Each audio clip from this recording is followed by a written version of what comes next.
అన్నా దయచేసి ఈ వీడియో అందరూ చూడండి అన్న.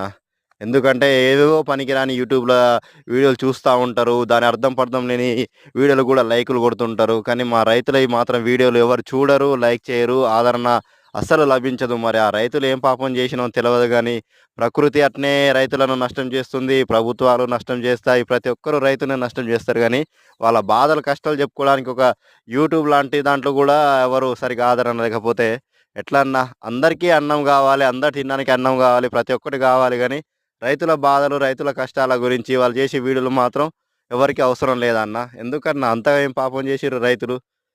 మనకు ఫాస్ట్ ఫుడ్ సెంటర్‌లున్నాయి గదా! బేకరీలున్నాయి. ప్రతి ఒక్కటి అనుకుంటారుగా అన్న. ప్రతి ఒక్క ముడి పదార్థం అన్నీ మన రైతులు పండించిన పంట ద్వారానే గా అన్న వచ్చేటియి. అక్కడ ఏమన్నా మిషన్‌లో, కంప్యూటర్‌లో డౌన్‌లోడ్ చేసేది కాదు గదా! దయచేసి రైతులకు గూడా, రైతుల వీడియోలకు గూడా రైతులను గూడా కొంచెం ఆదరించండన్న. ఈ వీడియో అందరికి షేర్ జేసి కొంచెం మా బాధలు గూడా